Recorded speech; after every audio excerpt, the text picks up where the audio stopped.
Fala galera, sejam bem-vindos a mais um episódio do Papo na Boa, esse podcast que a gente bate um papo na boa com personalidades aqui do Ceará e nessa época de eleição a gente está fazendo alguns episódios especiais para falar de eleições municipais e hoje estou trazendo aqui um grande amigo que topou essa loucura de tentar servir o povo de Fortaleza e é candidato a vereador. Mas antes disso, advogado especializado em direito administrativo, direito previdenciário, empresarial e também empresário de eventos e agora empresário de inteligência emocional. Estou falando do meu amigo Rubens Figueiredo. Meu irmão, seja muito bem-vindo ao Papo na Boa. Obrigado por topar bater esse papo. Vamos trocar uma ideia aqui sobre negócios, sobre vida, sobre eleições, que vem uma novidade para você aí, um novo desafio.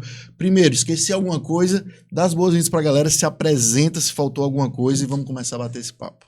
Primeiro, obrigado, Eric, por essa oportunidade de estar aqui no Papo na Boa. Eu que acompanho sempre, fico olhando os vídeos e eu, cara, que incrível, cara. O Eric tá em outra missão também. Você também gosta de desafios, Sim, né, Eric? Sim. Você gosta de fazer o novo, de enfrentar desafios na sua vida, tanto na sua vida pessoal, na sua carreira, meu irmão. Saiba que nós somos amigos, mas eu também sou um admirador seu, eu sempre fui. Obrigado. Né? Já tivemos algumas conversas a miúde, até questões empresariais e parece que a gente sempre está alinhado com o mesmo pensamento. E isso é muito importante, tem a ver princípios e valores. Pessoal, o Eric não esqueceu nada, sou Rubens Figueiredo, vocês me conhecem de nome, eu provavelmente já estive em algum lugar que você frequenta, ou já trabalha, ou já foi, seja em altos cargos públicos, que a gente chama alta corte, seja nas zonas de periferia. Eu ando Fortaleza a vida toda. Eu conheço realmente o problema dessa cidade. Boa. E você sabe que ninguém faz nada sozinho, o Papo na Boa tem alguns parceiros que ajudam isso aqui tudo a acontecer, né? Então vou falar rapidinho de alguns aqui pra gente começar a bater o nosso papo. Primeiro que a gente tem aqui, Rubão, é a B3X Investimentos, que é uma consultoria em investimentos que ela ajuda principalmente em dois pilares principais. Primeiro, se você está com a vida financeira desorganizada, ele vai te ajudar com um diagnóstico para te ajudar a arrumar a casa, para aí no segundo momento montar uma carteira de investimentos. A gente sabe que o brasileiro é muito desorganizado financeiramente, né? Às vezes o cara tem um salário de 4 mil e tem um cartão de crédito de 2 mil, aí pensa que ele pode gastar 6 mil por mês. E não é assim, porque a conta não fecha. Então, a B3X vai te ajudar a você organizar as suas finanças para ter tranquilidade para aí começar a investir. E quando a gente fala em investir, pessoal, não é 10 mil por mês, 100 mil por mês, não. Você criar uma cultura de todo mês, lá, R$500, R$1.000, 1.200, o que você pode para criar essa cultura. Isso é importante, educação financeira para o brasileiro, né, Rubão? É necessário. Então, procura no Instagram B3X Investimentos, que eles vão te ter um atendimento humanizado, independente, montar o que é bom para você. Temos também o Podcast Experience, que a gente fala hoje o podcast como uma arma de comunicação para você criar conteúdo de forma leve, né? Hoje todos os grandes players do mercado têm um podcast ali para se comunicar e o Podcast Experience é uma comunidade para te ajudar a tirar o teu podcast do papel ou se você quer profissionalizar o teu podcast. A gente tem eventos presenciais, online, que dão muito conhecimento, tem um network apurado para você ter um podcast de qualidade, beleza? Procura no Instagram se você quer saber mais. E por último aqui o HubX Studio, que é essa produtora de audiovisual que quem não está no digital hoje em dia está fora, né, Rubens? Seja no advogado, empresário, negócios, tem que estar no digital, se posicionando no digital. E a HubX te ajuda com podcasts, com vídeos estratégicos, com cursos, infoprodutos, tudo que você precisa para se posicionar melhor no digital. Então, recados dados, vamos começar nosso papo, irmão. Para a galera te conhecer, como é que veio a decisão, primeiro, de virar advogado lá atrás e depois atuar com eventos. Conheça um pouquinho da tua história, meu irmão. Bom, falar um pouco de mim. A advocacia, ela surgiu desde muito jovem, Eric. Por quê? Primeiro, na minha família, é uma família de advogados. Certo. Que pese, minha mãe sempre falava assim, meu filho, não seja advogado, não seja advogado, não seja advogado. E eu sinto que eu sempre tive um espírito de ousadia guardado dentro de mim. E por que não ser um advogado? E quando você faz uma escolha de profissão, é bem verdade que é muito cedo. A gente está com 16, 17 anos, a gente não tem consciência de absolutamente nada, Eric. Total. Se você falar assim, eu com 18 anos já era um cara sábio, experiente, já bem ver que você já não é muito tão sábio e experiente com 40 anos. Eu no terceiro ano eu tava com 16, tinha acabado de fazer 16. Pô, 16 anos, saber o que é da vida, né? Exatamente. Definitivamente não sabe.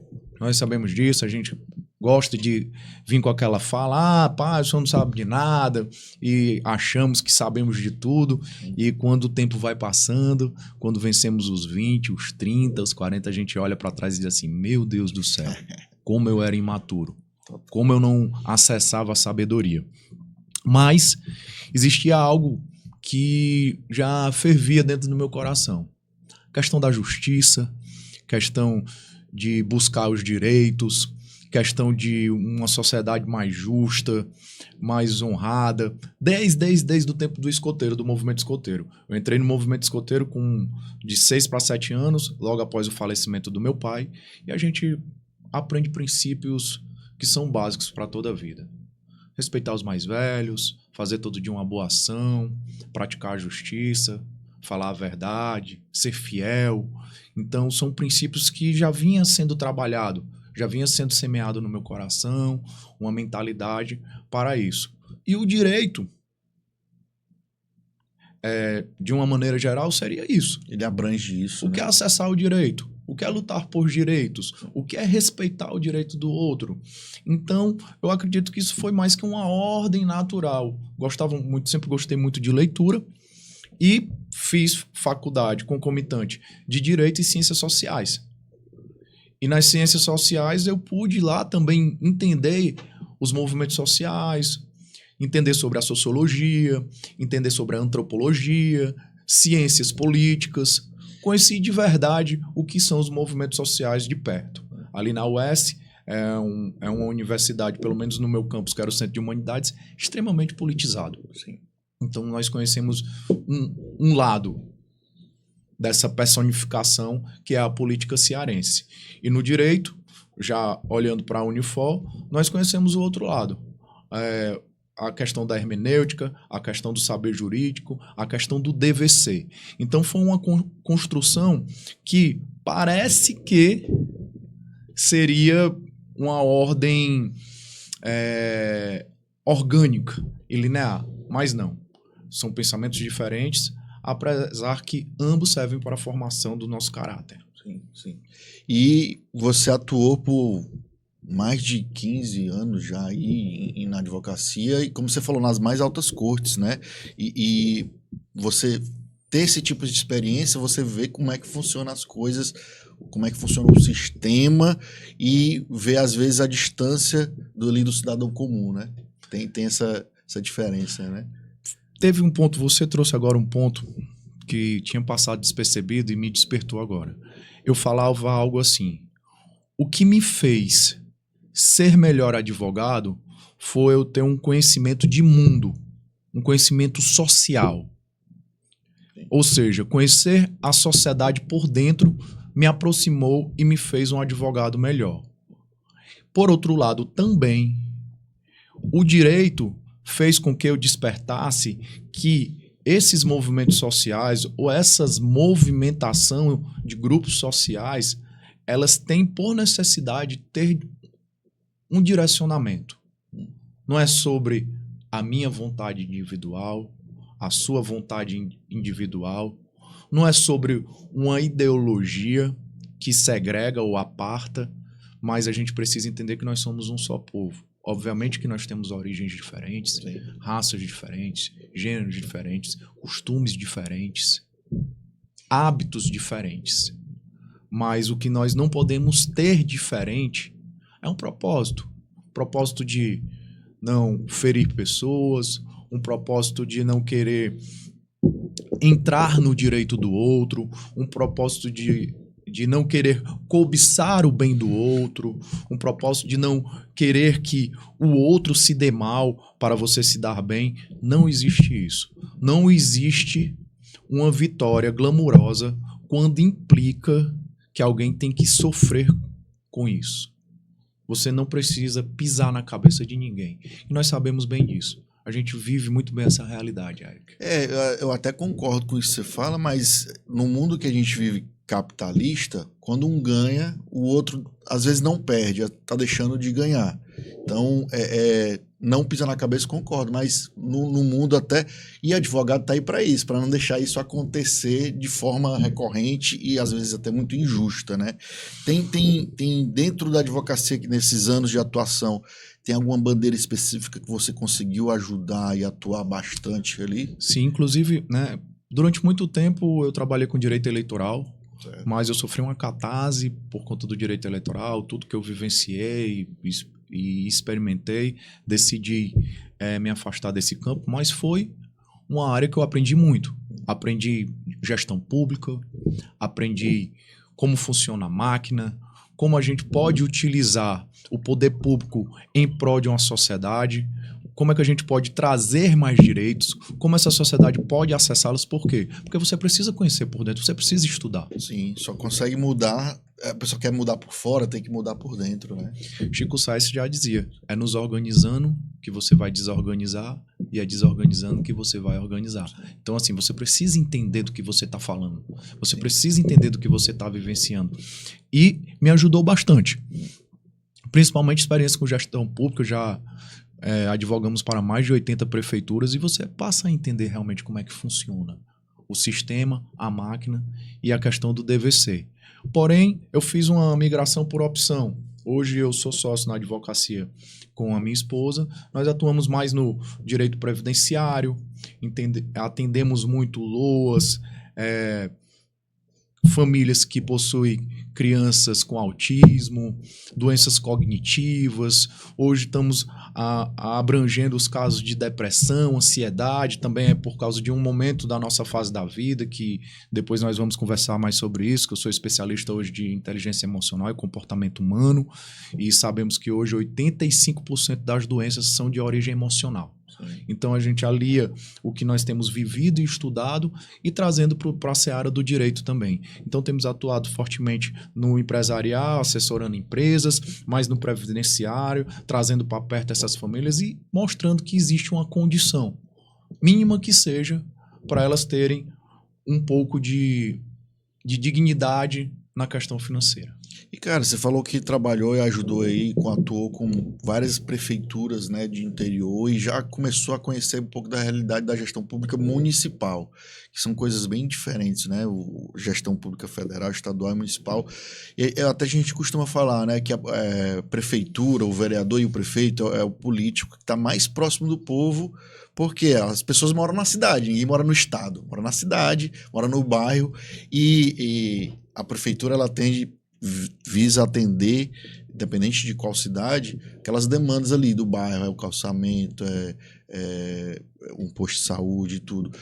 Com essa experiência que tu teve aí, mais de 80 prefeituras, o que tu viu de bom e de ruim que pode ser melhorado? Você hoje como candidato a vereador, né, a gente sabe que o executivo é uma coisa, o legislativo é outra, mas o vereador pode também ajudar a propor, né? De ruim a gente conhece muita coisa, né? Nem citar nomes se quiser, mas assim, experiência que você viu ali, né? Eu não vou citar nomes, eu não cito nomes porque eu tenho aprendido, Eric, que eu não preciso vencer discursos nem debates constrangendo pessoas. Eu não preciso expor as pessoas, Sim. Seja de que parte a parte for. Eu não preciso expor a chaga de alguém para me promover em cima disso. Certo. Se eu chegar a fazer isso, eu estou quebrando princípios, valores que eu tenho aprendido na minha vida toda. Então, o que eu posso falar é exatamente sobre o que não se deve fazer. Primeiro, obviamente, muitos vereadores, eles não estão realmente prontos. Não estão prontos para enfrentar um legislativo. Sim. E eu faço uma crítica geral e está tudo bem, sendo que as pessoas precisam ter essa consciência que muitos ali, seja em Fortaleza ou nas outras cidades do interior, estão por uma aventura. Alguns não têm gestão da sua casa, da sua família, não têm respeito por sua família. Como é que vai gerir o futuro de uma cidade? Total. Viver com alegria não é viver irresponsavelmente. E parece que é uma brincadeira. Sim. Tem pessoas que mal começaram sua vida, já querem se predispor a ser candidatos, aquilo que a gente falou quando a gente tem 16, 17, 18 anos. Sabe o que é Érico, meu amigo, você vai gerir o futuro de uma cidade. E aí você precisa olhar para a casa dele, ele é gestor, ele geriu que tipo de empresa, qual foi o negócio que ele fez na vida, qual é a construção, ele tem se preparado, ele entende de gestão pública, não sei o quê, mas ele entende dos problemas do bairro. O problema a gente entende a vida toda. Todo dia a televisão utiliza a teoria do caos. Sim. A gente dorme com os problemas que acontecem, com as pessoas morrendo, com as pessoas se matando, com dificuldades. Isso é a aplicação total da teoria do caos para ser implantado uma teoria do medo, implantado no nosso cérebro. Nós que trabalhamos com inteligência emocional, a gente sabe o que faz isso. Então, assim, falta um preparo. E ok, você quer entrar na vida pública, pois se prepare. Sim, é um mínimo, né? Faça um curso técnico de 2 anos. Vai estudar gestão pública. Vai estudar hermenêutica do direito. Vai estudar epistemologia. Você precisa estar preparado, você precisa estudar, porque senão você se perde. Se que com o conhecimento, se o conhecimento liberta, ainda assim, quem tem o conhecimento acaba se corrompendo ou tomando decisões erradas. Sim. Não quero nem falar agora do processo de corrupção, que é uma outra fase da vida da pessoa, mas é tomar decisões erradas. Sim. Eu não acredito que as pessoas estão ali para fazer o mal deliberadamente, mas é porque não estão preparadas. E a gente olha isso na política o tempo todo. Falta conhecimento. Falta conhecimento. O povo perecerá por falta de conhecimento. Sim. E não tem o que fazer. Se você não lê um livro, como tem aqui os 7 hábitos de pessoas altamente eficazes, você não entende nem o que é hábito. Você não sabe que você, para perder um vício, você precisa ocupar por um novo hábito. Por quê? Porque você não estudou. Uma pessoa não simplesmente diz assim, Érico, eu vou parar de... Vamos lá, estamos falando de política. Eu vou parar de roubar. Não para, porque é o hábito dela, ela precisa mudar por um novo hábito.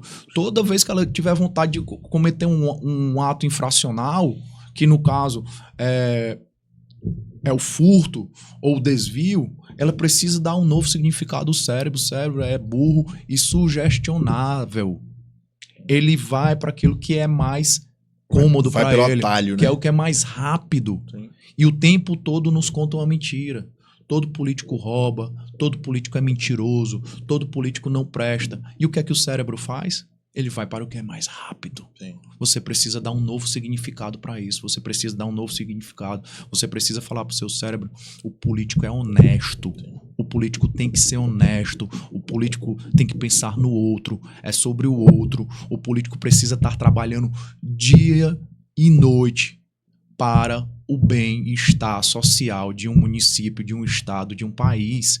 Se você não fala isso para o seu cérebro todos os dias, não é um dia sim, um dia não, Eric.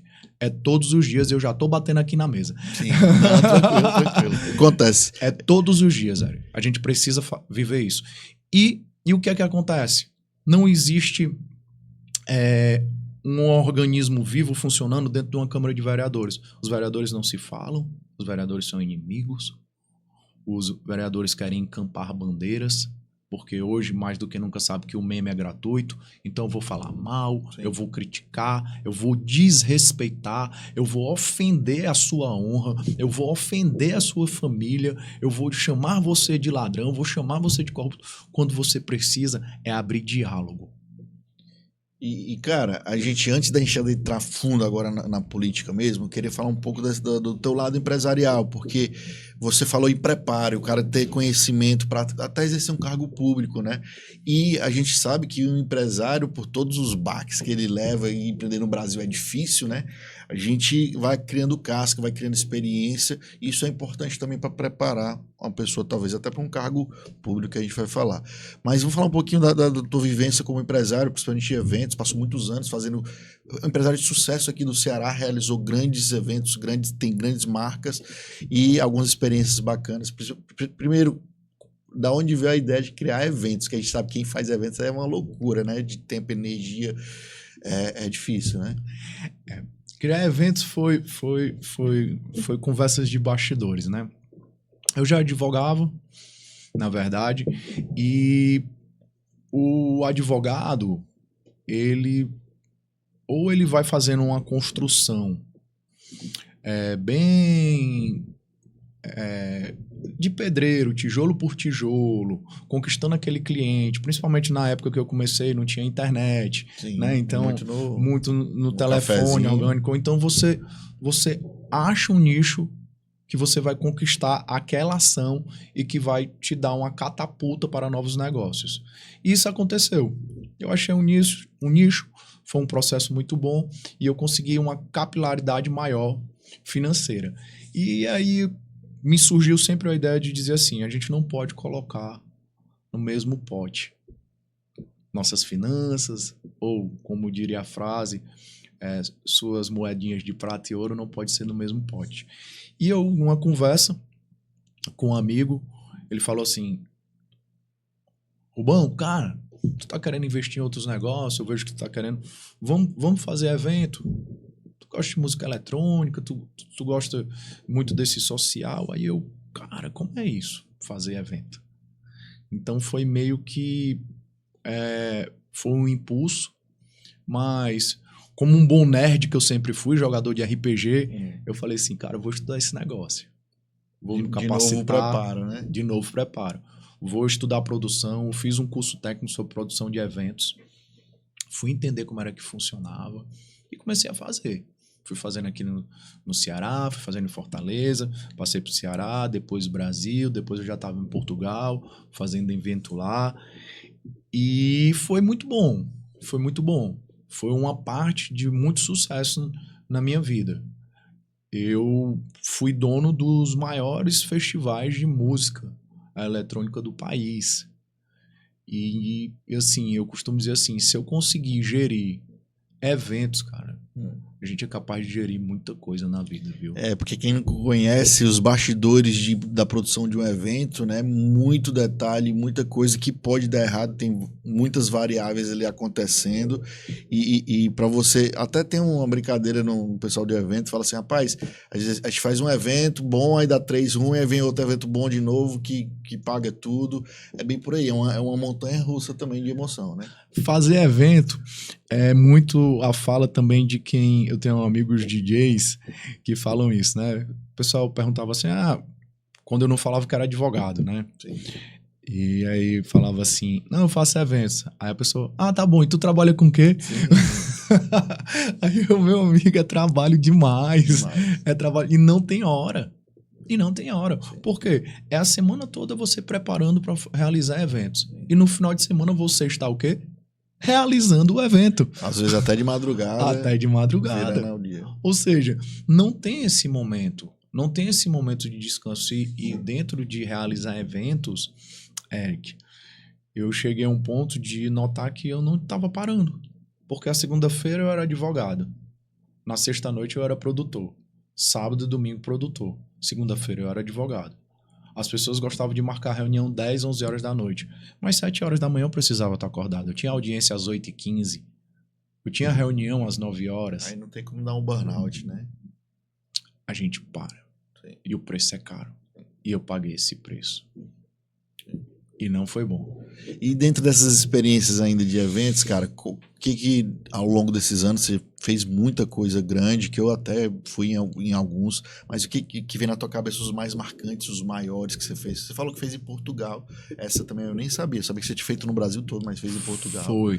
Eu trabalhei na parte da produção de um dos maiores eventos do mundo, que é o Boom Festival, em Portugal, em Indaia Velha. São 2 cidades paralelas, Indaia Nova e Indaia Velha. Indaia Velha é a cidade do festival. Um ano eles fazem produzindo em prol da cidade, o outro ano é o festival. Quando eu estive lá, esse evento foi um evento para 55 mil pessoas. Caramba, um castelão lotado. Um castelão lotado. E durante 10 dias. Tudo é muito grande. E eu lembro muito de uma cena, os ingressos eles esgotam em horas. E eu lembro de uma cena, eu fui entrando e tinha 2 japonesas sentadas ali perto da entrada. Aí eu perguntei para a moça, eu estava fazendo meu credenciamento, era da produção. Aí elas vão trabalhar? Elas não, elas vieram do Japão para cá, elas não têm ingresso. E elas vão tentar ver se alguém vende a pulseira aqui. Aí elas vieram só pro evento. Aí a moça foi. Então, assim, era tudo muito grande. É uma gestão de uma cidade. Lá tem hospital montado, Sim. hospital de campana, como se fosse um hospital de guerra, como se fosse um hospital que a gente passou daquela experiência dolorosa do Covid, né? Um hospital montado realmente. A cozinha é gigantesca, os alimentos chegam de helicóptero, é uma quantidade absurda, água potável chega de helicóptero, é outra quantidade absurda, e você tem que gerir aquilo tudo. Você tem que gerir. São várias culturas dentro de um ambiente. Esse foi o maior em São Paulo. A gente fez, e ali ainda ocorre a Mandala, que ela é um evento que a gente atingiu ali 20 mil pessoas. É gente demais. É muita gente para você cuidar, tomar conta, né? Porque as pessoas estão lá para se divertir, enfim. Mas graças a Deus que todos os eventos que eu fiz até hoje, desde o primeiro, a gente sempre ficou atento às normas. Normas de segurança, entender de direito é importante, Sim. Regulamentação, regularização, desde a ambulância. Eu costumo dizer que você passa por várias experiências, né? Eu já atendi no ambulatório, eu já cavei buraco, eu já fiz os pagamentos, fiz a contratação, comprei passagem, dirigi Kombi. De ponta a ponta, então. Tudo. E isso até deve ter te dado uma experiência muito boa, porque você, como advogado, você vai trabalhar no seu ofício, mas você não tem ali uma gestão de pessoas, né? De um time. Por mais que possa ser um escritório grande, é um time e tal, mas fazer um evento como esse para 20 mil pessoas, você tem que aprender a gerir pessoas, liderar, ter um time, delegar. Isso aí também te deu muita experiência. É gestão de pessoas. Nós também tínhamos um festival que era de 4 dias e a gente aprende gestão. Por quê? Eram 40 dias que antecedia o festival de montagem. Ou seja, chegavam os primeiros, você precisa entender de terreno, entender de clima, entender que são pessoas de vários locais do Brasil. Por exemplo, tinha o grupo dos baianos. Os baianos, eles gostavam de começar a trabalhar antes das 7. O café, eles não tomavam o café junto dos demais, porque eles saíam mais cedo. Mas em compensação dava 5 da tarde eles trabalhavam. Tinha uma francesa que trabalhava, ela só gostava de trabalhar de madrugada. Eu precisava acordar de madrugada para acompanhar o processo dela de desenvolvimento, porque ela era um processo criativo. Ela pinta muito bem, ela aprendeu na Índia, então era uma técnica indiana e ela trazia essa experiência, já era um outro momento. Tinha os cearenses já era uma outra forma de trabalhar. Tinha os mineiros, já era uma outra forma de trabalhar. E o que é que se aprende com isso? Se aprende gestão de pessoas, gerir um negócio e respeitar a individualidade do outro. Porque talvez as suas características não são as mesmas características minhas. E hoje, dentro da inteligência emocional, nós sabemos bem disso. Não existe uma pessoa que tem um comportamento pior ou melhor do que o outro. É diferente. E isso até tu me levantou uma bola aqui, cara, que o direito, tem muita gente que confunde a isonomia com a igualdade, né? E isso trazendo até tanto para gestão privada como para gestão pública, tem que ter um olhar diferenciado para isso, né? Tem que ter um olhar bem diferenciado. Nós precisamos entender que devemos tratar de igual forma o bom tratamento, mas entender que ele precisa ser tratado, os desiguais, de forma desigual, não no sentido de desconexo com o sentido de justiça e honra. Sim. Mas existe uma necessidade individual e para cada necessidade individual você precisa voltar o seu olhar. E mais uma vez, não é sobre eu nem sobre você, é sobre o outro. Uma vida com sentido, Eric, é uma vida que se vive para o outro. Uma vida com sentido é você entender a realidade de classes, de tribos. O que é que as pessoas falam? O que é que elas estão gritando? E melhor, quais são esses gritos silenciosos? Então, quando você entende que você precisa acessar as pessoas e genuinamente no coração dessas pessoas, aí sim a gente começa a entender o que é servir. Show de bola. E isso é a essência da política, né? Servir é a essência da política, ou deveria ser, né? E às vezes é desvirtuada. Mas, cara, você teve uma trajetória de sucesso bem sucedido como advogado, virou empresário de eventos também teve uma trajetória muito boa, bem sucedida, resultado financeiro bom dos dois lados, né, e tal. Da onde veio a ideia? Cara, agora eu quero um novo desafio, agora eu quero ir pra política. Primeiro, como é que foi a recepção em casa, né, tanto com a esposa, mas com a família?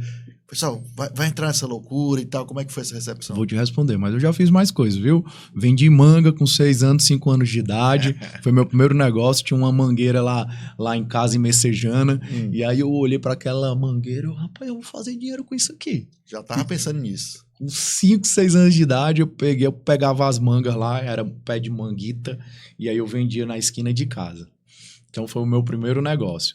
Mas também já construo casa, eu construo afora aí, faço investimentos, tenho outros negócios, mas isso só serve para dizer que eu estou pronto. E eu estou genuinamente entrando na política para servir as pessoas. É sobre o outro.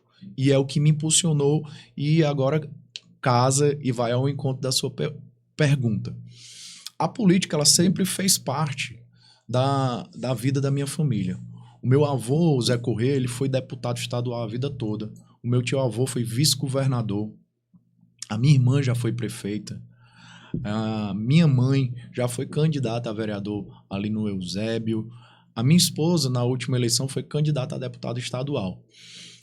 Mas isso não quer dizer que eu queria realmente ou estava pronto para dar esse passo de fé.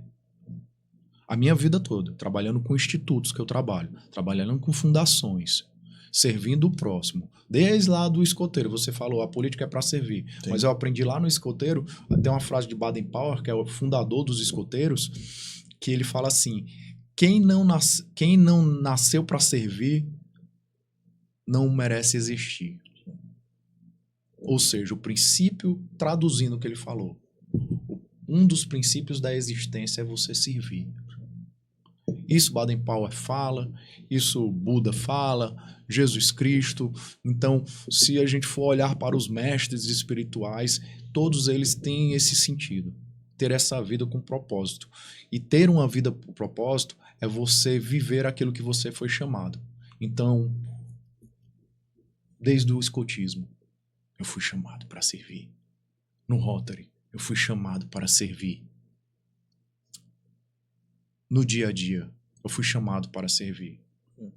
Eu desafio algum bairro eu não já tenha acessado aqui na cidade de Fortaleza. As pessoas me conhecem, às vezes, o paizão, o pai, não sei o quê. Por quê? Porque o meu grande, a minha maior vontade e o que eu me sinto mais bem é quando eu estou ajudando pessoas. O Usain Bolt é os 100 metros dele. O Cielo é os 50 metros dele. O Romário é aquele drible na pequena área. O Oscar Schmidt era cesta de 3 pontos dele. É o que ele faz com maestria. O que eu faço com maestria, Eric, é ajudar pessoas. É servir pessoas. Esse é o meus 100 metros. Esse é os meus 50 metros. Esse é o meu drible na pequena área. Essa é a minha maior motivação.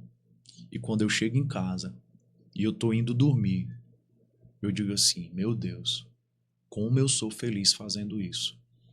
Eu não fui inventado, eu não sou produto do meio, eu não tenho padrinhos políticos, eu não tô aqui para virar meme, eu não vim para constranger pessoas, eu não vim para envergonhar pessoas, eu não vim para apontar dedos de ferida, eu vim para fazer o que eu fiz a vida toda, servir e ajudar pessoas. E quando eu cheguei com essa proposta política, foi um apanhado de ideias. Na verdade, iniciou-se quando a Camila, minha esposa, chegou assim, meu filho, eu recebi um convite para sair candidato a deputado. E eu falei assim, meu Deus, de novo, política na minha família. Tá aparecendo, né? De novo. Sinais. Senhor. E aí foi uma conversa minha no meu secreto, e eu acredito que todo mundo pode, deve ter sua religião, ou sua fé, ou sua espiritualidade, mas eu converso com o Criador no secreto e disse assim, pai, o que é que tu tem para dizer para mim? Porque como eu não tenho um pai, eu perdi o pai muito cedo, com 6 anos de idade, então eu tenho que direcionar um pai. Todos nós precisamos de um pai. Para onde nós vamos, nós precisamos de um pai. E eu falava, pai, o que é isso? Minha esposa, foi minha mãe, foi minha irmã, tantas dores, tantas injustiças, tanta coisa que eu abomino, que é ingratidão e injustiça. Tu me queres ali. E aí o Senhor disse assim, tu tem dado all-in na tua vida o tempo todo. Tu me pediu uma esposa, tu me pediu os amigos, que só ficassem os amigos realmente que fossem valorosos na tua vida. Eu te pedi os negócios, tu tem me entregado os negócios. O que é que tu acha que eu quero de ti? E assim, eu tô me dispondo, Eric, se eu não estou confortável com algo na vida, nós precisamos se dispor. Senão nós vamos ficar eternamente sentados num restaurante ou num calçadão falando, que se eu fosse eu faria diferente, que se eu estivesse lá eu faria diferente, que se fosse aquilo. Mas se você não se dispor... E tem a questão de ser egoísta também, né? Se eu tô bem nos meus negócios, na minha vida, saudável financeiramente, mas se eu tenho conhecimento, capacidade, vontade de servir, por que não fazer isso? E aí, se eu não fizer isso, eu tô sendo egoísta, né? Estamos sendo egoístas, exatamente. E você não viver para aquilo que você foi chamado é extremamente doloroso. Talvez por isso que existem tantas pessoas que exercem profissões que estão frustradas. O pai escolheu, a mãe escolheu, vivem uma vida sem sentido. Pessoas ricas que só são ricas de dinheiro. E quando a gente entende que prosperidade e riqueza não está tão somente no dinheiro. Você pode ser uma pessoa rica e próspera e querer uma casa na praia só e pescar peixe. Você pode ser uma pessoa rica e próspera quando você fala para as pessoas.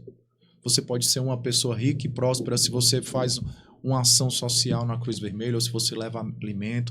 Ou você pode ser uma pessoa rica e próspera com uma família grande, tendo dinheiro, ser um grande empresário, produzindo e semeando na vida das pessoas, possibilitando que outras pessoas tenham um trabalho digno. Ou seja, é uma forma de transformar vidas. Isso é servir também. E quando eu cheguei para falar isso, não foi um forte impacto, porque praticamente a minha família disse assim, você sempre teve isso no seu coração, você sempre foi um homem aguerrido, você sempre estava insatisfeito com a condição das pessoas e com a condição do mundo. Então era um eco que existia, que eu só precisava vestir a minha roupa, vestir o meu uniforme, vestir a minha armadura, calçar os utensílios necessários para essa guerra. Porque viver é uma guerra, viver é uma batalha. A gente realmente precisamos estar disponíveis para isso. Então, lá em casa, abraçou. Obviamente que eu sei que no coração de uma mãe, no coração de uma esposa, teme, porque diz assim, Rubens, às vezes você fala isso. A Camila vinha falando, meu filho, não fale isso, tenha calma, tenha paciência, né? E aí minha mãe às vezes sai da cidade e vem para outro, meu filho, você falou aquilo, meu Deus do céu, existe essa preocupação e é bom. Sim. Eu sei que meus amigos falaram assim, Rubens, por que tu vai para política, tu vai se meter com isso? Eu sei que é querendo cuidar de mim. Eu sei que é por amor, mas por amor se luta, por amor se resiste, e por esse amor que eu sempre tive por pessoas, é que fez eu sair da minha casa, ou da condição de empresário, de sucesso, para ir para uma luta, que muitas vezes é injusta, mas é preciso ser feita. E comparando, nem sei se você admira ou não, por exemplo, o Pablo Marçal tem uma fala que que ele tá concorrendo lá à Prefeitura de São Paulo, que me chamou a atenção. Ele, cara, eu tô no auge da minha vida, da minha saúde, das minhas finanças, da minha família, e eu tô pronto para servir e tô me colocando à disposição aqui com energia e tudo. Seria algo parecido? Eu tenho acompanhado a política de São Paulo porque eu tenho acompanhado de núcleos, né? A gente precisa ver por amostragem o que tem acontecido em São Paulo, em Minas, em algumas outras cidades. Eu preciso acompanhar a majoritária dos candidatos aqui em Fortaleza. E o que eu já estudei. Eu tive uma mentoria com o Pablo Marçal. E eu confesso que no início, Érico, eu olhava assim, meu Deus do céu, cara arrogante, cara metido. Mas quando a gente se desnuda disso, desse nosso processo de vitimismo, o que é que eu consigo enxergar? É um empresário, é um cara que saiu do nada, do nada. Eu preciso olhar para os aspectos positivos da fala das pessoas. É um cara que foi atendente de call center. Hoje ele tem 40 empresas. Para que ele queria estar na política? Ele tá atacando o governo. As empresas dele serão perseguidas. Ele teve a casa invadida e não foi comprovado nada. Ou seja, ele está sendo um sacrificador. Se ele está certo ou errado, isso é muito do íntimo dele.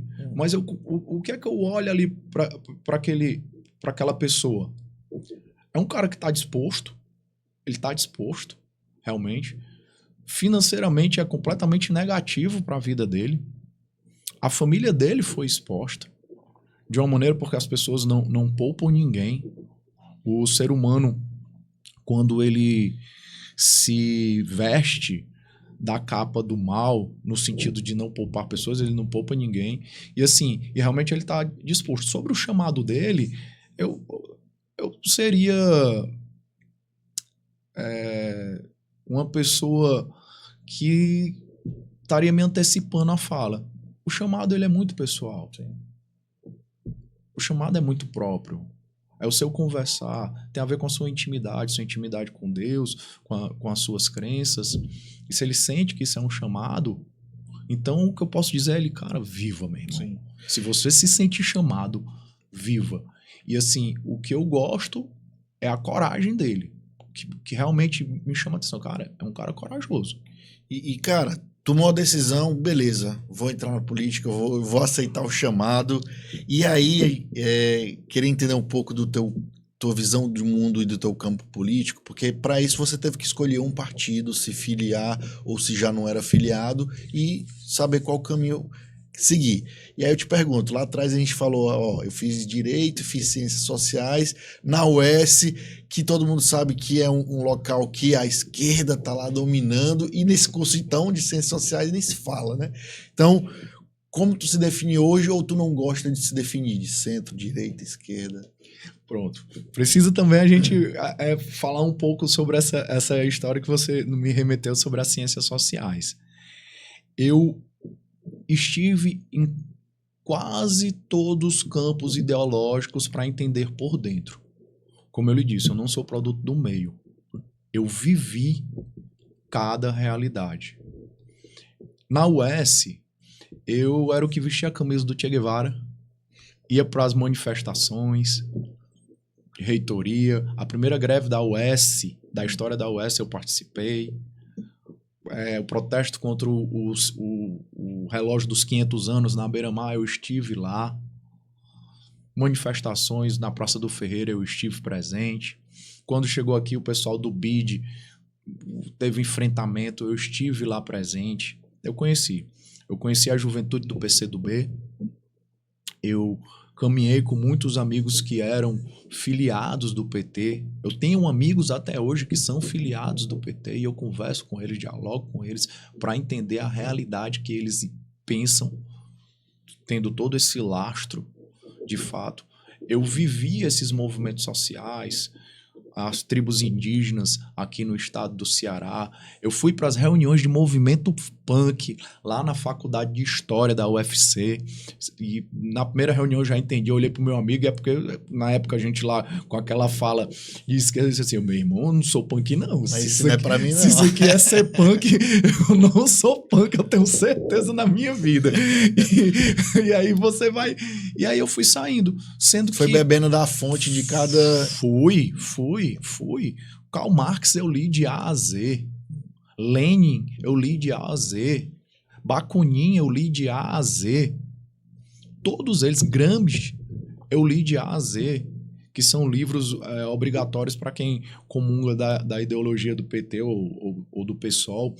Enfim, então eu conheci, sendo que, de verdade, eu achei algo ali que estava errado. Eu achei algo que não me convenceu.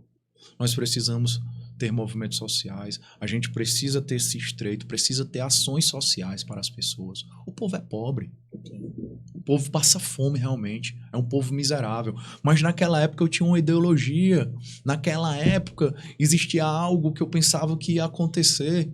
Eu era um romântico. Sendo que todo bom romance, uma hora a realidade vem à tona.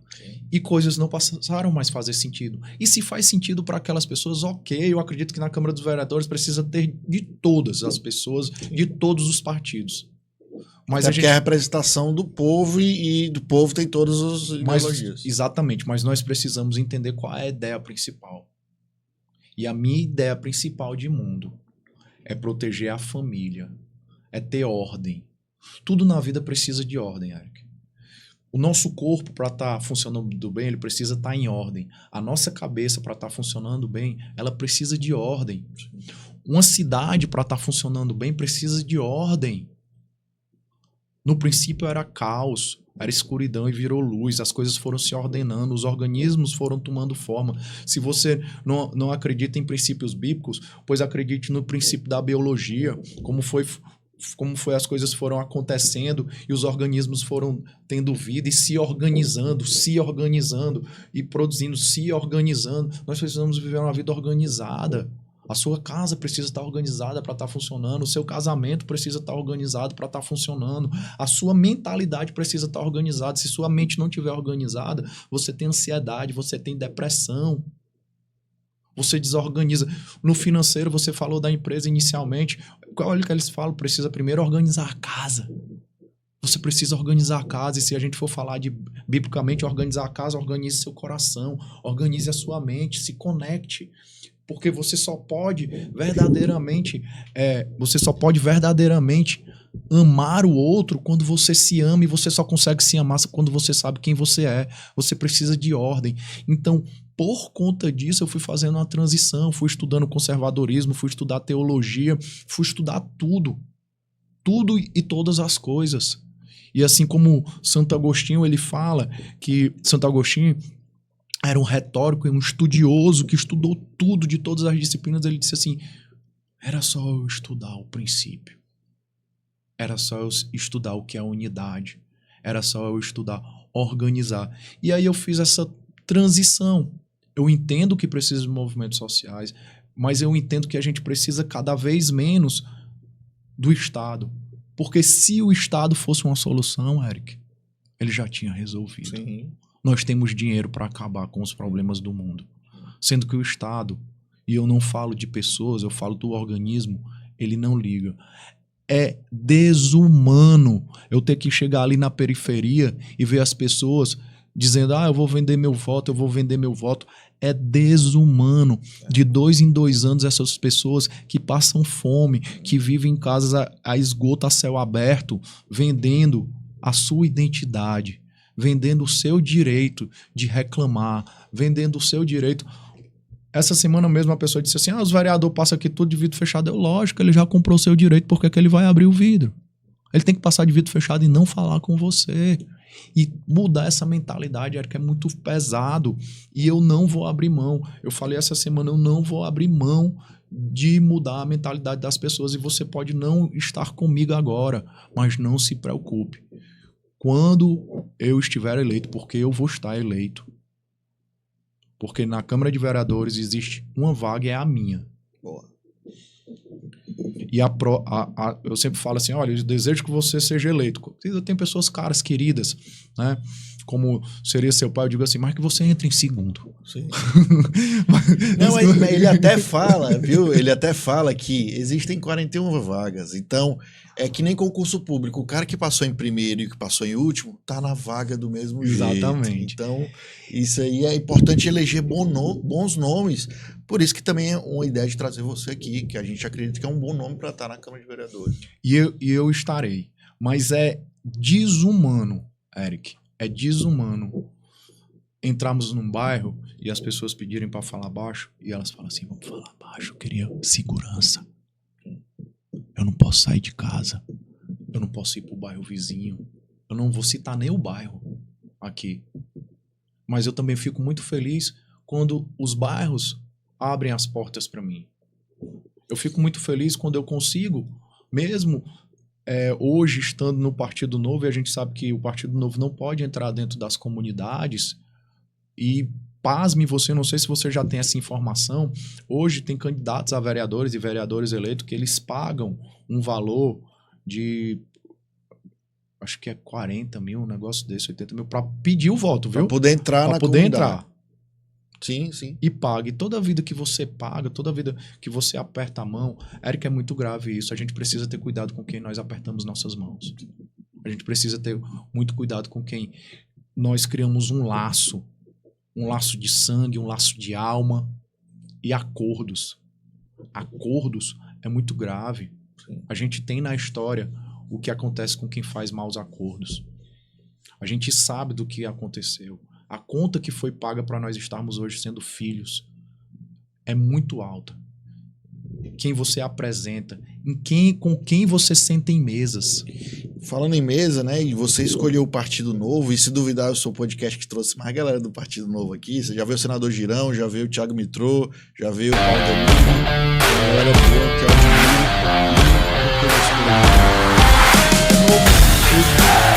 Eu tive que conversar com muitas pessoas, porque eu advogo para muitas pessoas de diferentes partidos, do PDT, do PSD, do PSB, enfim. E aí eu fui falando com eles. Porque eu devia, eu tinha obrigação? Não.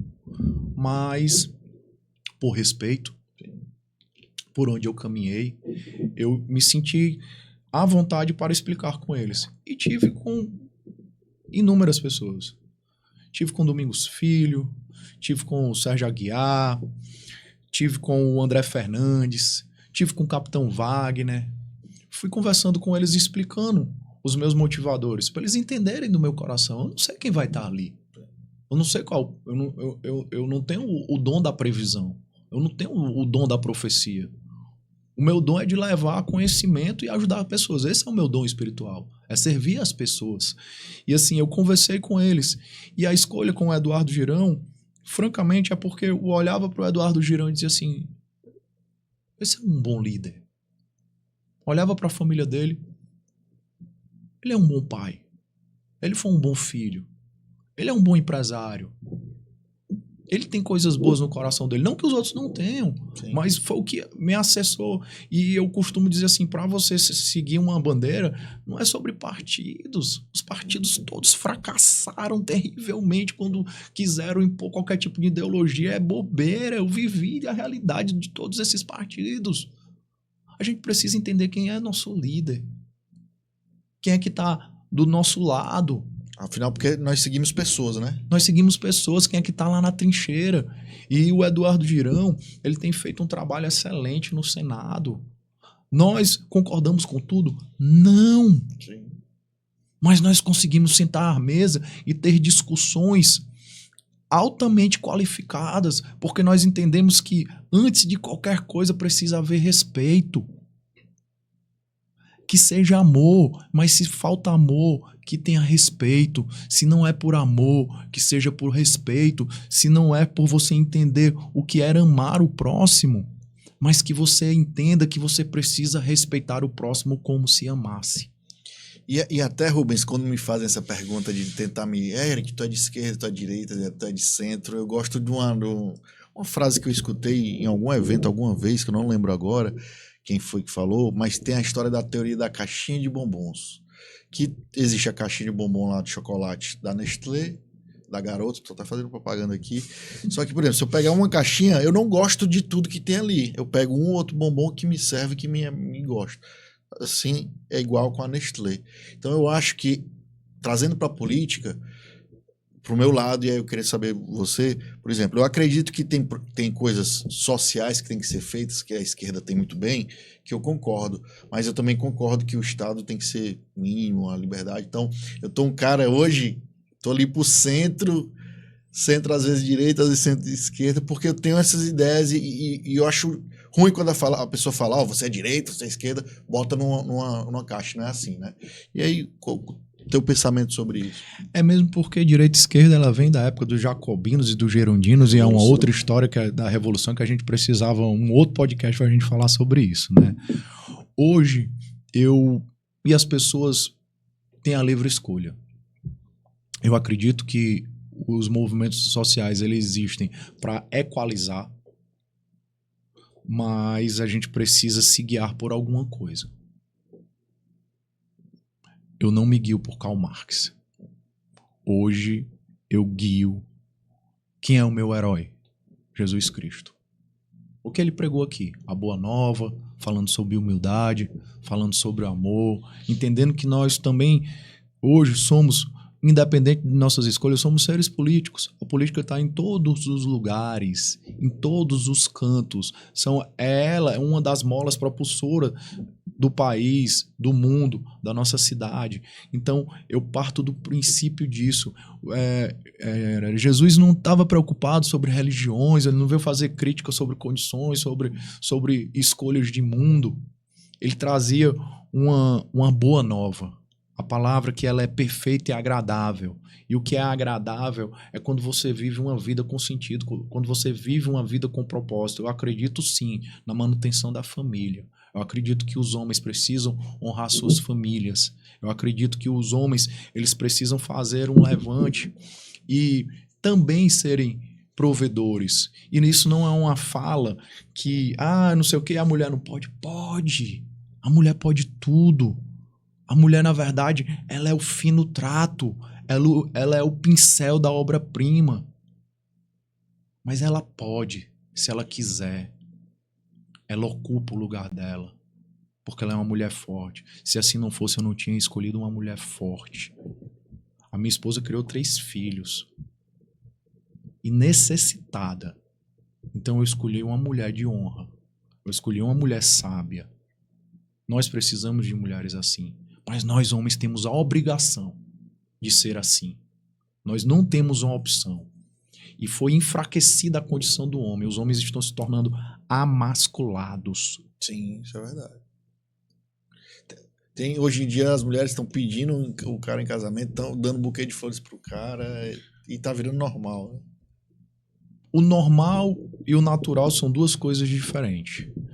Né? O normal, às vezes, é o que quiseram que nós... o que nós tínhamos que pensar. E essa ideia de normal ela é muito perigosa em alguns cantos.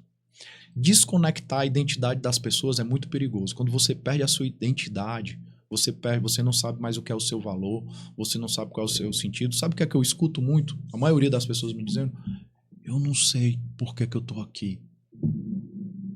Eu não sei para que eu vim. Mas isso foi incutido uma ideia. Descaracteriza. A verdade é relativa. Quando você relativiza a verdade, você relativiza conceitos. A verdade ela só é relativa para quem comete um ato falho com você. Porque quando você sofre o ato falho, você tem certeza do que é a verdade. Sim. Você tem certeza sobre o que é certo. E quando você relativiza essa fala, você desconecta as pessoas sobre a realidade de quem elas são. E, principalmente, por que foi que elas nasceram e para que elas nasceram e para onde elas devem ir. E quando a gente vive essa falácia, essa mentira, a gente vive escutando várias mentiras. uma grande mentira. A mulher faz várias coisas ao mesmo tempo. Você acaba com a mulher, as mulheres estão adoecendo. Cientificamente é comprovado que o ser humano, tanto faz o homem ou a mulher, ele só pode fazer uma coisa de cada vez. Eu sempre dou um exemplo muito claro. Você é casado com a sua esposa e vocês vão para o trabalho, são locais diferentes. E aí a sua esposa chega lá, o chefe dela diz assim, olha, eu tenho 10 coisas para você fazer. Tá aqui. O que é que a mulher faz? Me dê, eu vou fazer. Por quê? Porque contaram uma mentira que ela pode fazer várias coisas ao mesmo tempo. O homem vai para o trabalho dele e aí o chefe dele diz assim, cara, tenho 10 coisas para você fazer. Ele vai dizer assim, opa, peraí, me dê uma, eu vou resolver, depois você me dá outra, eu vou resolver. E vão resolver. Quando chega em casa, me fala uma coisa, quem é que está estressado? A mulher. Quem é que sofre com doenças? A mulher. Está sobrecarregada. E aí é onde já começa a desconstrução do lar. Já começa a desconstrução da família. Se você lembra que a gente falou sobre ordem e caos? Se você não tem uma vida organizada e você escuta uma mentira e essa mentira você fala para o cérebro, e nós falamos aqui que o cérebro é altamente sugestionável, ele acredita no que é dito, e se te dizem uma mentira e você passa a acreditar e viver essa mentira, você começa a se desconectar.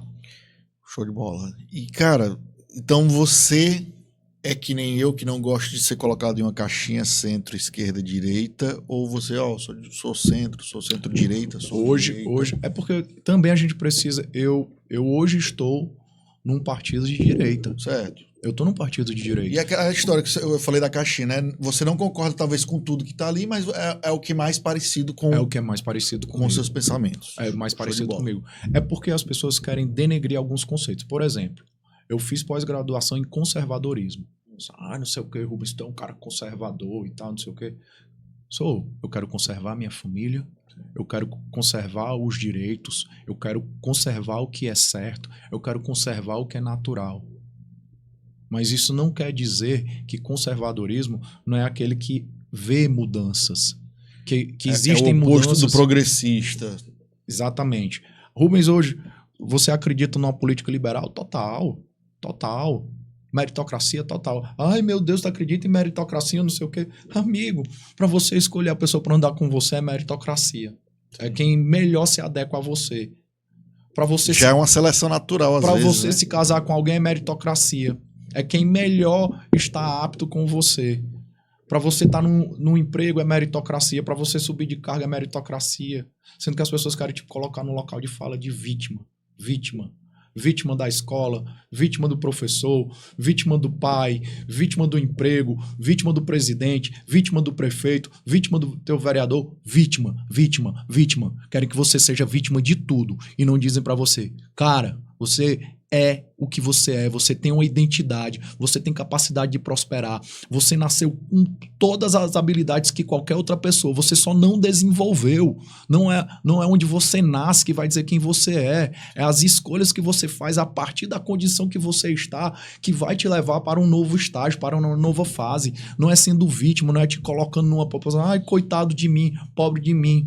Aquela síndrome da hiena. Ó vida, ó céus, por que o mundo é assim? Meu irmão, bate a poeira. Todo mundo tem suas dificuldades, todo mundo tem sua cruz, todo mundo tem sua dor. Todas as pessoas. Obviamente que uma condição ou outra é de privilégio, você nasce branco, você nasce dentro de uma família tradicional, mas isso não quer dizer nada. Tem famílias tradicionais com pessoas dentro, com jovens viciados, gente presos na prostituição, jovens presos na procrastinação, internados em clínicas. Tem essa condição demais. Tem jovens saindo da periferia e agora, principalmente com a internet, fazendo o seu futuro. Nós precisamos ser protagonistas da nossa história, Eric. Eu conheço gente do cenário do skate, do cenário do grafite, do cenário dos rappers, dos MCs. Eu conheço pessoas que estão vivendo isso. Eu conheço profissionais que tiveram uma vida, uma condição pobre, onde tinha criminalidade batendo na porta e hoje são excelentes advogados, são excelentes empresários. É mais difícil? Ninguém está dizendo que é fácil. Sim. Mas viver não é fácil. É difícil mesmo. Mas você pode facilitar ou piorar a sua condição. E Rubens, eu tenho falado muito nessa campanha, né, mais do que nas outras, que só existem 3 tipos de vereador. Que é o vereador de bairro, que vai buscar melhorias pro seu bairro, isso é bacana, eu acredito que ele tem que ter. O vereador de bairro vai buscar o calçamento, vai buscar o posto de saúde e tal. Tem um vereador ideológico, que é aquele cara que só fica falando esquerda, direita, papapá. E tem um vereador que é de uma pauta ou de uma categoria. Ah, um contador, sou advogado, sou o vereador dos contadores, sou um advogado, trabalho só advogado, o vereador dos advogados. Meu pai não é nenhum dos 3 e acredito que você também não seja nenhum dos 3, mas queria te fazer essa pergunta. Quais são as tuas bandeiras e você se encaixa em algum desses 3 tipos de vereador aí? Primeiro, eu não me encaixo em nenhum desses tipos de vereadores, porque eu não sou vereador de um bairro. O vereador, ele tem que ser vereador da cidade de Fortaleza. Eu já estive, como eu disse lá no início, em quase todos ou todos os bairros de Fortaleza. Eu joguei no Real Montese, eu estive no Montese, eu tinha projetos sociais, Parquelândia, passei por Praça Portugal, Bom Sucesso. E é importante conhecer a cidade para ter esse cargo. Pirambu, Cristo Redentor, Papicu, onde morei, Aldeota, Cidade 2000, onde nós temos projetos sociais, Coaçu, Messejana, Conjunto Palmeiras. Eu tenho amigos em todos os bairros. Eu terei voto em todos os bairros, porque eu construí uma vida olhando para as pessoas, porque eu não sou vereador de bairro, não sou um ser humano que eu sou cadastrado num bairro. Eu sou vereador da cidade de Fortaleza. Eu vou ser o vereador eleito no dia 6 de outubro desse ano para servir a Fortaleza. É em qualquer bairro, é em qualquer ideologia, é em qualquer causa. Eu preciso trabalhar sobre o aspecto, um prisma maior, que é o prisma da verdade. Obviamente que as pessoas pedem que nós, né, todo mundo diz assim, passa nos Instagram, nas coisas, o modelo do vereador. Você precisa ter três modelos, 3 propostas. E aí eu vou falar, porque isso é uma construção também, passa pela vereança, você ter algumas construções de algumas propostas. Eu escrevi alguns que eu fico escrevendo, todo dia eu tenho uma ideia, às vezes acordo de madrugada e escrevo. Então vamos lá, você sendo eleito 6 de outubro, dia 1º de janeiro, quando tiver tomando posse lá, qual o projeto de lei já que você já vai, ideias boas que você acho que vai falar aí. O primeiro projeto que nós temos é da Fortaleza Empreendedora, que é um projeto que eu consigo enxergar e eu vi funcionar em alguns outros municípios não só do Brasil, mas mundo afora. Certo. Que é o quê? É uma criação de um programa municipal que empresas, principalmente essas grandes empresas, elas sejam estimuladas a criar programas de capacitação para os bairros periféricos. E elas vão fazer isso de graça? Não. Vou dar um exemplo, não vou dar spoiler, né? Mas tem redes de supermercados grandes entrando nos bairros hoje, de periferia. Sim. Nós tivemos, antes de ontem, no Bom Sucesso, e eu vi aquela rede de supermercados. Sim. Essa rede, ela precisa ter isenções. Ela precisa. Por quê?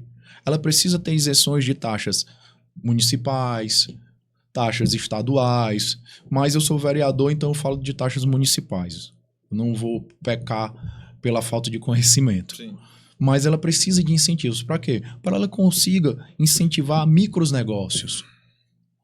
Porque um supermercado desse grande, ele não pode colocar um pequeno supermercado ali, ou um distribuidor de arroz. Até porque ele vai gerar emprego, vai gerar renda e vai movimentar a economia daquele local, né? Exatamente. E qual seria o objetivo disso? É exatamente fortalecer esse empreendedorismo local, é fortalecer a economia desse local, porque a renda que esse pequeno comerciante, esse micro, esse ambulante, ele vai estar ali no local, ele vai comprar onde?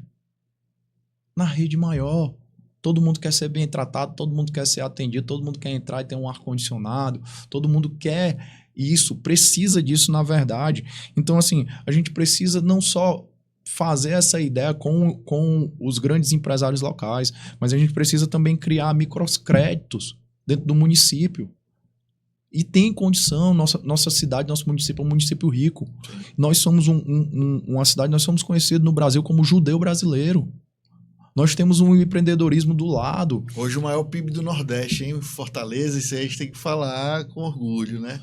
Passou Salvador, Recife, ou seja, é uma cidade que tem dinheiro, tem recursos para fazer projetos como esse. Exatamente. A gente precisa facilitar também que os alvarás, que as licenças, elas sejam desburocratizadas.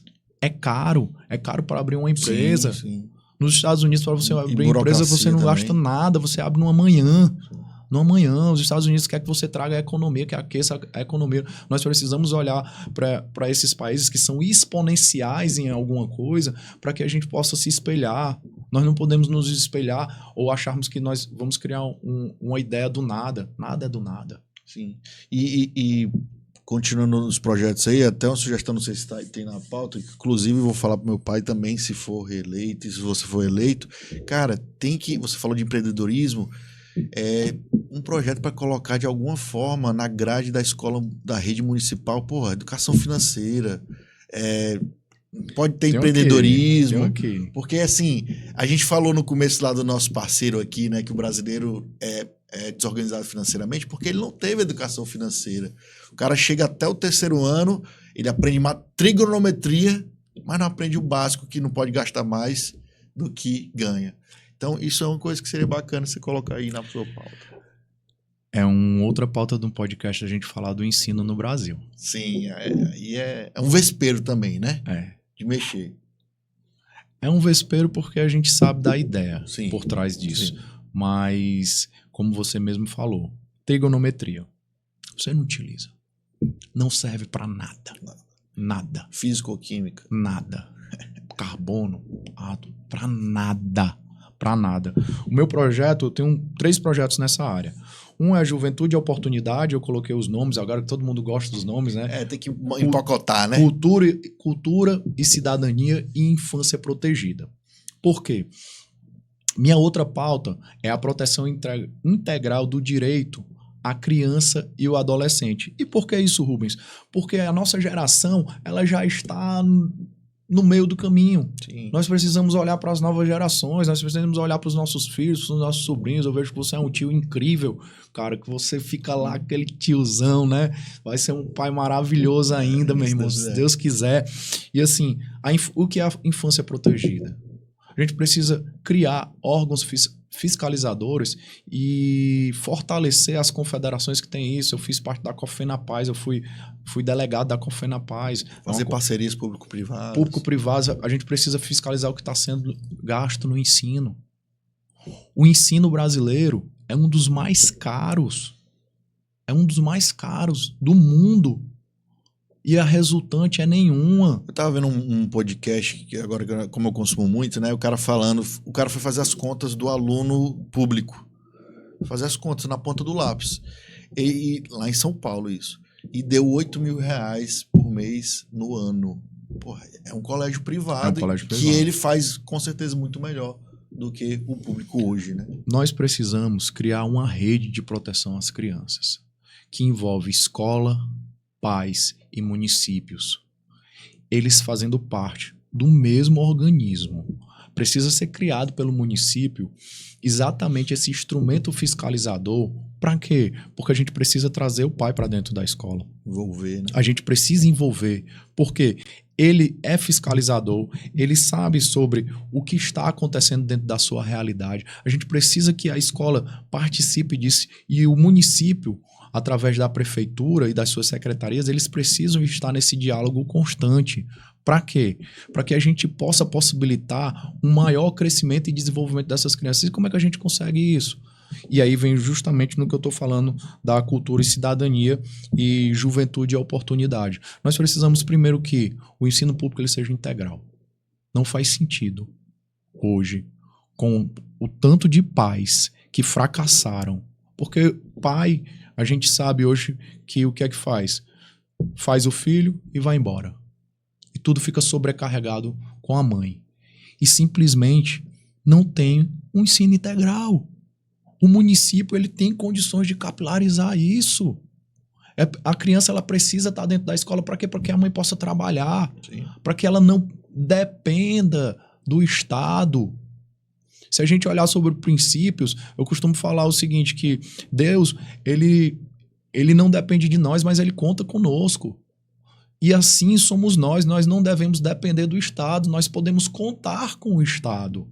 E como é que a gente conta com o Estado? O ensino integral, mas depender é exatamente quando o Estado não te dá a condição do ensino integral, porque aí você tem que pegar seu filho, você não consegue trabalhar direito, e você fica esse estado de dependência o tempo todo, e você não tem direito de escolha. Ah, eu vou porque eu tô sendo obrigado. Ah, amigo meu, Rubens, tu entende? Eu não vou adesivar porque senão vou arranhar meu carro na escola. Rubens, eu não posso falar publicamente, senão eu não falo. Ontem o rapaz me falou assim, Rubens, eu não posso falar num órgão X porque a última vez que eu me posicionei, me botaram de lado, me tiraram do meu cargo. Isso não pode acontecer. E sabe por que acontece? Porque nós dependemos do Estado. Sim. Nós não podemos depender do Estado, nós devemos contar com o Estado. Ele pode ser uma ajuda e para eu depois seguir minha vida, exatamente isso que eu penso também. Outra questão que a gente pode e deve fazer, a gente precisa trazer essas agremiações de clubes hoje, como Ceará, Fortaleza, Ferroviário, para dentro da parceria. Poxa, hoje Fortaleza é modelo de gestão na figura do Marcelo Paes, que é meu amigo de infância do Darwin. Vamos trazer ele aqui então, aí, a fazer a ponte para ele vir aqui. É meu amigo, eu jogava bola com ele, tá entendendo? Então é um modelo de gestão, infelizmente hoje o time do Ceará e o time do Ferroviário não ostentam essa mesma qualificação do Fortaleza, sim, mas são times que podem estar dentro, que podem trazer lá, eles podem trazer o lazer, a gente pode fazer essa parceria o tempo todo, público-privado, trazer dentro para a administração. E ele é um exemplo, eu sou torcedor do Ceará, mas eu pago o pau pro Marcelo Paes pelo que ele fez no Fortaleza, e ele é o exemplo do que uma gestão bem feita pode transformar um clube, imagina transformar uma cidade, né? Na verdade, o Marcelo Paes, ele vem da gestão do Eduardo Girão, né? Sim, já falando o grupo, né? Falando o grupo deu continuidade e avançou, né? Falando do nosso candidato a prefeito, sim, a gestão foi do Eduardo Girão, que arregaçou as mangas, tirou realmente o Fortaleza daquela condição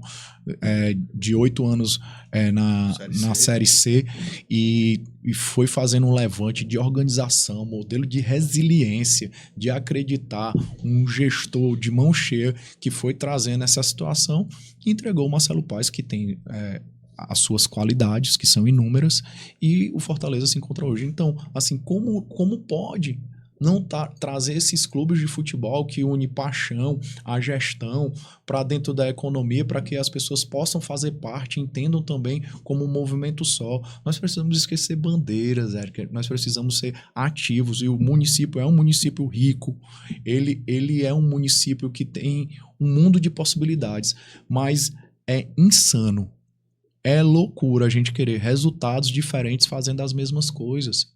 É insano a gente querer resultados diferentes, repetindo todos na Câmara dos Vereadores. Sim. Alguns precisam permanecer, como seu pai, tá entendendo? Mas outros... E a gente acredita que vai ter uma taxa de renovação muito alta esse ano. Tomara que tenha de 80% sim. de mentalidade, porque não é só mudança de pessoas, Eric. É uma mudança de mentalidade. Nós precisamos mudar a mentalidade das pessoas. O que eu mais tenho feito e explicado para as pessoas é a mudança de mentalidade. Obviamente, quando eu falo para as pessoas que me conhecem, elas já conhecem meu coração. Elas sabem do que eu vivo, do que eu vivi, para onde eu for, para onde eu vou, como eu quero chegar, porque não é sobre chegar no topo. É sobre muito de como você vai chegar. Como é a sua jornada, com quem você se alia, com quem você faz. Porque chegar em primeiro... Às vezes você dá um jeito, incrível, né? Às vezes você dá um jeito. Nós temos aquele caso daquele ciclista que usou o doping no sangue, tá entendendo? Então, chegar em primeiro é importante? Muito. Mas muito mais importante do que chegar em primeiro é como você chega. E mais, não é sobre chegar mais rápido, porque sozinho você chega mais rápido, mas com todas as pessoas você chega mais longe. E o vereador de Fortaleza, ele precisa ter essa certeza na vida dele. Não é sobre ele ser o mais polêmico, ele ser o de melhor oratória, não é o que chega mais rápido. Porque o vereador de Fortaleza, ele precisa entender que ele está lá pelo voto de pessoas, então ele chega com o povo. E só quando ele entender isso, só quando ele entender que ele não é o vereador de um partido, ele é um vereador das pessoas que o elegeram, ele vai conseguir chegar longe. Porque se ele não entende disso, ele vai estar falando sobre o umbigo dele e não sobre o que o coração dele um dia deveria ter escutado de quem o elegeu. E, cara, a gente falou aí um pouco dos seus projetos, suas bandeiras, eu vi que tem muita coisa aí ainda, ou seja, você tem muitas ideias boas, mas vamos falar só um pouquinho aqui da eleição majoritária, né? Você já falou o seu candidato, o senador Girão, que é um cara que eu votei para senador, né? Eu também. Não conhecia muito ainda na época, mas também era para tirar o outro cara lá, mas não me arrependi do meu voto. Então, o senador Girão foi meu voto. E você tá com o Novo e com o Girão. Eu queria saber um pouco da tua visão nesse caso. Nessa eleição específica de Fortaleza, a direita se dividiu em 3 caminhos, né? Tem o André Fernandes, que segue o bolsonarismo.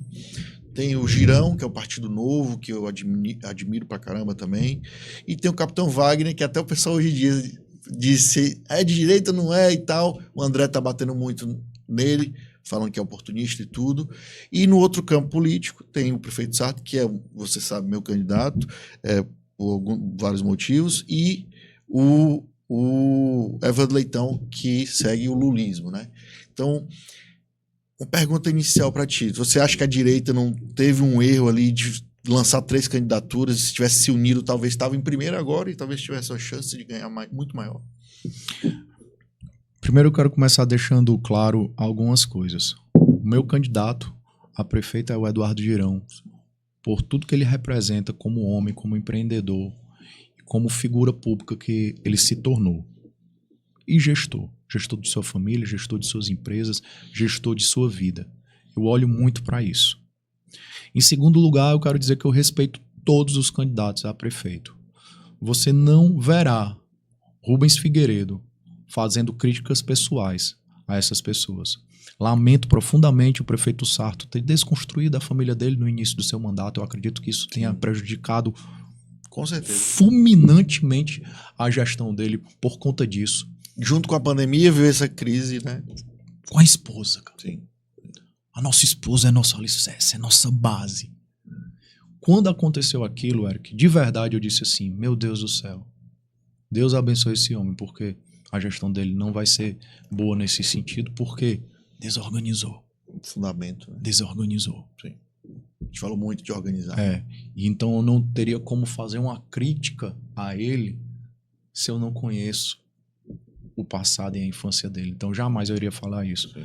Respeito o candidato do PT, o Evandro Leitão, não sei se ele é lulista, né? É o novo convertido que a gente costuma falar, né?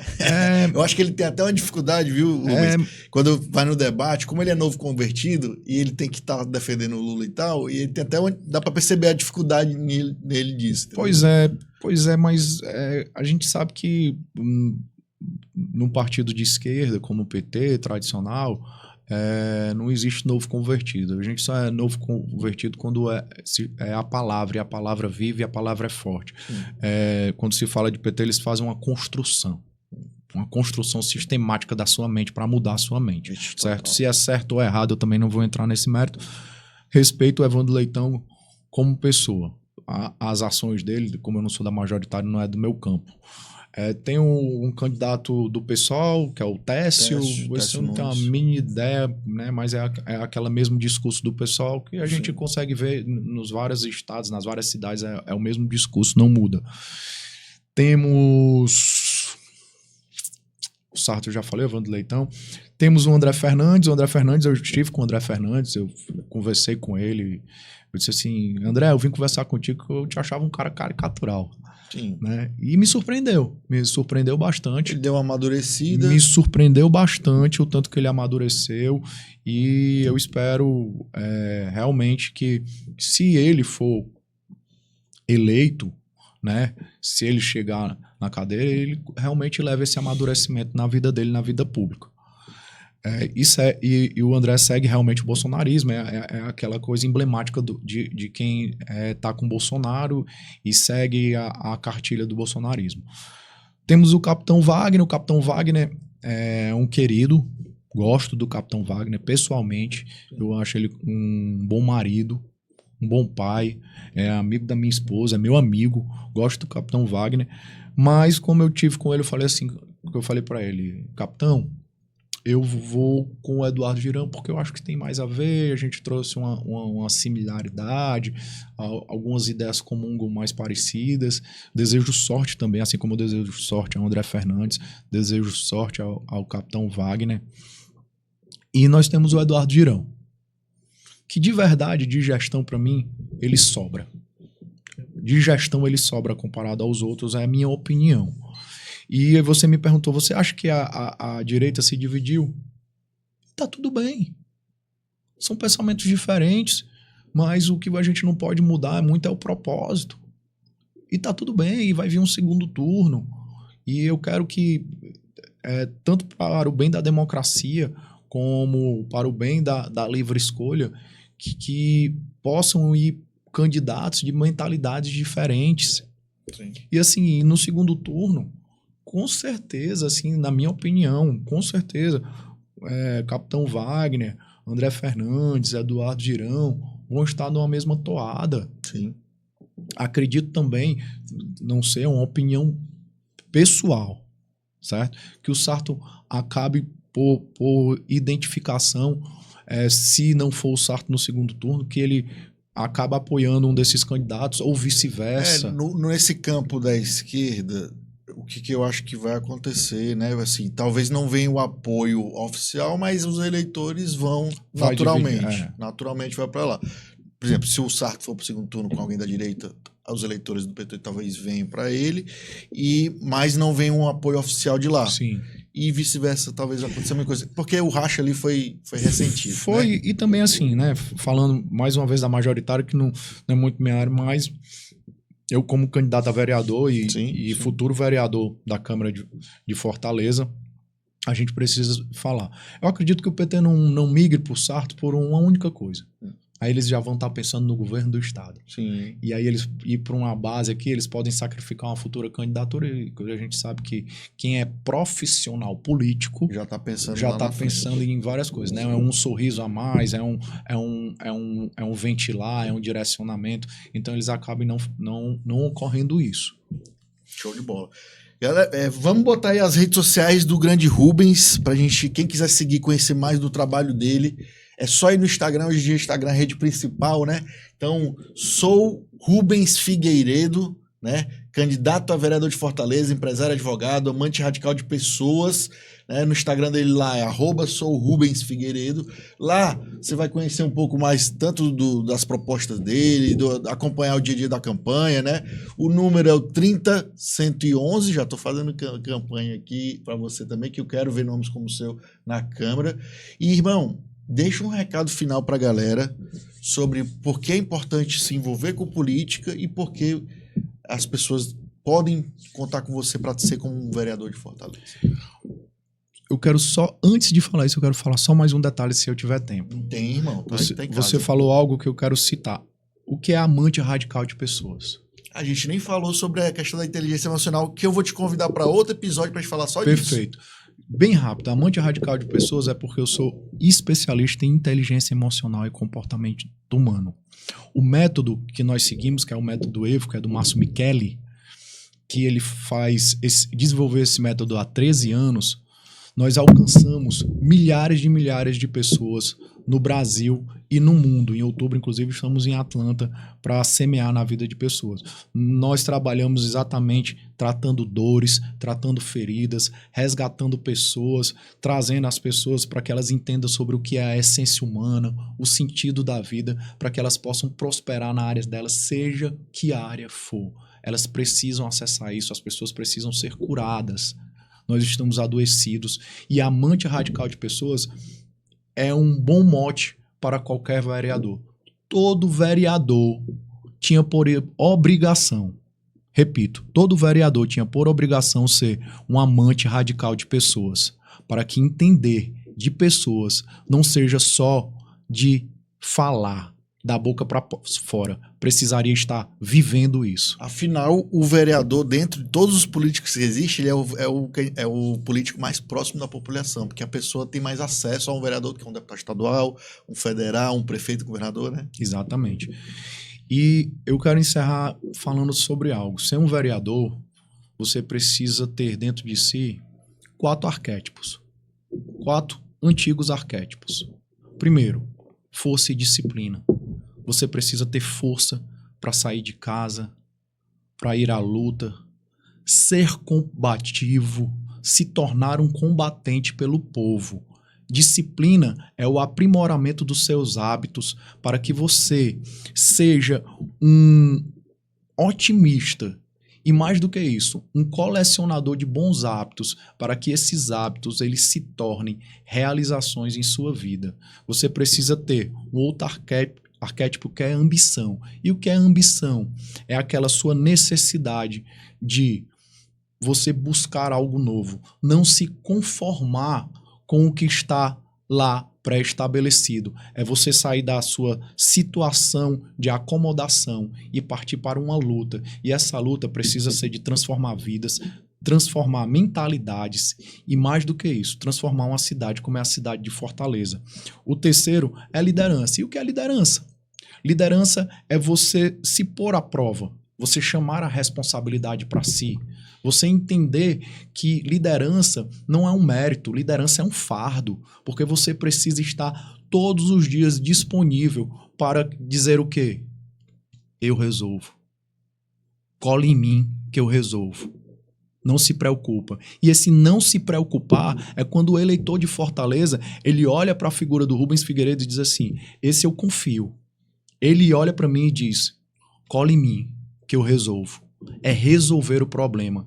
Liderar é mais do que uma meta. Você precisa entender de liderança. E você não entende de liderança da noite para o dia. Você tem que ter vivido isso toda a construção da sua vida para você entender sobre relacionamento humano e dores humanas. E por último, não menos importante, eu considero o mais importante é a honra. E o que é a honra? A honra é você viver pela verdade, por verdade e ser a verdade. Não negocie seus princípios, não negocie seu voto. Busque quem fala com verdade, busca quem tem autoridade, quem fala com coração, quem tem uma mentalidade de transformar de fato não só a sua vida, mas a vida das futuras gerações. É sobre isso. Ter honra é você honrar a quem te honra, é dar lugar de honra a quem te honra. É ser leal, é ser verdadeiro, é ser fiel e não negociar, por hipótese nenhuma, nem princípios e nem valores. Então, o que eu convoco as pessoas, o que eu chamo as pessoas é para conhecer. Conhecer, sou o Rubens Figueiredo, número 30111. Votar em Rubens Figueiredo 30111. Se você não me conheceu ou não me conhece, procure saber sobre minha história, sobre minha vida, como eu sou como empresário, como eu sou como chefe, como eu sou como filho, como eu sou como marido, como eu sou como pessoa pública. Pergunte às pessoas, e pode perguntar de qualquer partido. Eu tenho certeza que elas terão a mesma resposta para vocês. Eu sou quem você pode confiar. De verdade, chegou o tempo de mudança na cidade de Fortaleza. Show de bola. Cara, obrigado por topar bater esse papo aqui. Foi um papo massa. Vamos fazer a parte 2 para falar só sobre inteligência emocional. Eu gosto também, aqui no Papo na Boa, cabe demais a gente falar disso. Mas te desejo boa sorte na jornada. Espero mesmo que você esteja na Câmara de Vereadores em 2025, junto com meu pai lá, fazendo bons debates e bons projetos. E boa sorte na jornada, irmão. Vai ser uma das primeiras fotos que eu vou tirar na Câmara de Vereadores é com seu pai, Eric. E eu vou mandar para você. Porque seu pai está eleito e eu estou eleito. Mas para que eu esteja eleito, eu preciso do seu voto. Rubens Figueiredo, 30111. Eu conto com vocês, eu preciso de vocês e eu sei que vocês contam comigo. E não é sobre só hoje, é sobre uma vida toda e os próximos 4 anos de nossa cidade. Muito obrigado, Eric. Muito obrigado mesmo, meu irmão. Você é um cara que eu tenho carinho, que eu tenho amizade. Admiro você. Você é um homem de família. Eu honro sua vida. Eu espero, Eric, que você, de verdade, irmão, você consiga alcançar tudo aquilo que você sonha, que eu sei que você é um sonhador como eu, você é um idealizador como eu. Eu espero que o Papo na Boa não seja só um podcast, seja o maior podcast do estado do Ceará, do Brasil, meu irmão, porque você tem um coração lindo, sua família é linda e eu honro sua vida todos os dias. Tamo junto, meu irmão. Agradeço demais as palavras e a recíproca verdadeira. É um cara que eu admiro já há muito tempo e por isso que eu trouxe aqui no Papo na Boa também.